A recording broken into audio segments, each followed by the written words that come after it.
Pragmata wowed us with its gameplay, but the main narrative was no slouch either.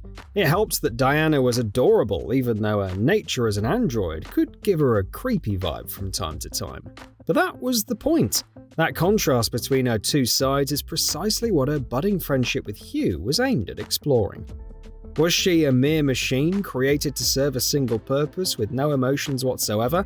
Or did her autonomy allow her to function as a sentient being, capable of choosing a path for herself? Of course, it's Hugh who helps her explore her own desires, encouraging her to discover her humanity when anybody else might have assumed there wasn't anything to find in the first place.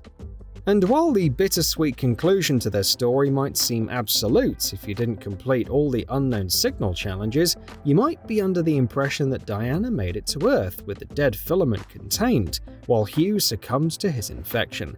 But if you've been diligent and unlocked the secret ending, you already know that the developer has left the door open for a reunion and a potential sequel in the process.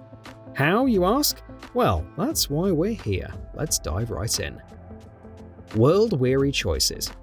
If you're worried about spoilers, you might want to come back to this one after you've rolled the credits on Pragmata. But if you already got there, you know that Hugh and Diana managed to stop 8's misguided effort to bring the dead filament to Earth, and even defeat the organism that arose from it. Hugh's decision to power Diana's escape pod with the port from his own suit was an emotional sledgehammer, but we're sure that many of you saw it coming. He was of the opinion that he didn't have long anyways, thanks to his infection from contact with the dead filament, an impression that Diana herself gave him over the course of the story. The same story set up how much he came to care for Diana, making his decision to give her the life she dreamed of all the more logical, while giving the game's narrative a rather melancholic twist. But before we get into the true ending, and why we think it sets up a sequel very well, we'd like to nudge things away from our protagonists toward 8, and why she's an antagonist that matters. Her actions weren't born out of malice, but rather from a misguided interpretation of Dr. Higgins' intentions for the Pragmatas. His ill-fated efforts to cure Daisy, his daughter, were the reason for Diana and 8's existence. The two Pragmatas were polar opposites of each other as far as their functions were concerned, with Diana purging the dead filament from her system, while 8 was designed to collect it from other ones. And with Daisy's death, Dr. Higgins' grief and his wish for the world to know his tragic tale became a weight that 8 had to carry, while Diana remained none the wiser. Of course, Delphi's involvement in the whole thing and its push towards human trials was the catalyst for the tragedy. The developer certainly likes shady corporations in its stories, doesn't it? All of this makes 8 a nuanced villain, with no actual evil intent, but actions that were literally the worst way to achieve a noble goal. She lacked the moral core or the maturity to process grief the way a human would do, making her an interesting contrast to Diana, whose time with Hugh awakened her to perspectives and a sort of free will that might otherwise have escaped her grasp.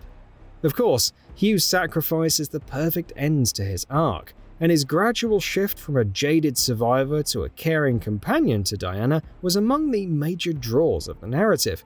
But it also serves the purpose of giving Diana several routes to take if the story was to continue, as she is now a being who is left to discover her purpose outside of the one that Dr. Higgins intended for her. Hugh never saw her as a replacement to his daughter, but as a being who deserved a chance to find her own way. Through Hugh, Diana didn't just gain sentience, but was also given a sort of moral and emotional structure that she could use to exercise it responsibly. And that's where the true magic of Pragmata's narrative begins from the standpoints of continuing the story. It's now time to look at the game's true ending. Going beyond the credits. Let's begin with the post-credits scene, and what it could mean if we were looking to future titles. We see Diana finally getting to see a beach, before she looks up at the moon and says that she's ready. Ready for what, though? Well, it could mean that she's ready to start living her own life, free of her duties at the cradle and her role in it, and potentially free to see what she's like outside of her bond with Hugh. It could also mean that she's ready to carry on 8's goals, telling the world about Delphi's role in events at the cradle, exposing the existence of the dead filament, and alerting the world to the threat it carries. It could also mean that she's ready to return to the moon to find Hugh, refusing to accept his loss, especially if you assume she knows what the black box does. What is the black box, though? If you completed the story, all unknown signal challenges, got to a 100% across all sectors, did the pod missions in the hidden room to get your hands on it, and fought 8 with it equipped, you might already know what's coming. But if you missed reading the black box's item description, that audio log you unlock after going through all of the hoops we've listed might not seem as significant as it is. That's because it's described as a potential way to purge the dead filament from organic life forms, similar to what Diana can do. How does that matter to the audio log we spoke of? We know that somebody entered the shelter, and that friendly bot Cabin confirms that whoever it is entered alone. Cabin knew only Hugh and Diana, which implies that Hugh got to the shelter with the black box in his possession. And that's the true ending, bringing the implication that Hugh survived, but has no way of returning to the Earth unless an effort to rescue him from the cradle is underway. That's an interesting setup for the next Pragmata title, don't you think? We certainly do, and think that there are several narrative routes for the sequel to take that would stay true to the first game's emotional core, while giving it interesting ways to further explore its nuanced examination of sentience and free will. Different roads, different destinations. Let's begin with Diana. She's now an android-human hybrid, and is on Earth, where her existence might have been a secret to most of its populace other than the folks at Delphi. And they may not be too happy with her existence, the knowledge that proof of their actions exists being a catalyst for a game where Delphi tries to capture her for further experimentation, or perhaps use her in other ways.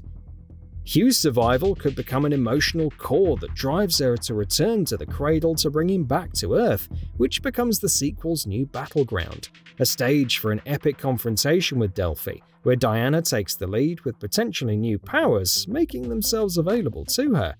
It's equally likely that their story continues on the cradle, with the dark filament perhaps surviving just as Hugh managed to. That would be interesting, as Diana's time on Earth could change the dynamic she has with Hugh. She'd obviously know about his survival in such a scenario, with Cabin being the one to pass on the news to her in some way. It's now time to take a look at Hugh. He may still be alive, but that doesn't mean he's completely safe. What if the black box saved him by using lunar filament to make him a sort of android himself? That'd certainly hold up a mirror to the first game, reversing his equation with Diana. She may be the one to help him find a balance between his human and pragmatic sides, and perhaps discover more about the kind of person she would like to be along the way. That'd be a great way to carry both their arcs forward, while keeping their bond at the very center of a new story. And then there's Delphi. The corporation is sure to take measures against the revelation of its involvement in the Cradle's fiasco, and make it a much larger threat than the dead filament. It isn't too much of a stretch to imagine that it has a sample of it sealed away on Earth somehow, or that it could discover a way to circumvent Diana's own defenses in an interesting twist on her own ability to hack her way past enemy shields. The dead filament's destruction may have stopped the immediate threat, but we think that the real fight is yet to unfold as far as Pragmata is concerned. We love that Pragmata's ending has left so many avenues open for a potential return to the stage. Diana now has what she always wanted, but remains separated from the person who gave her freedom meaning.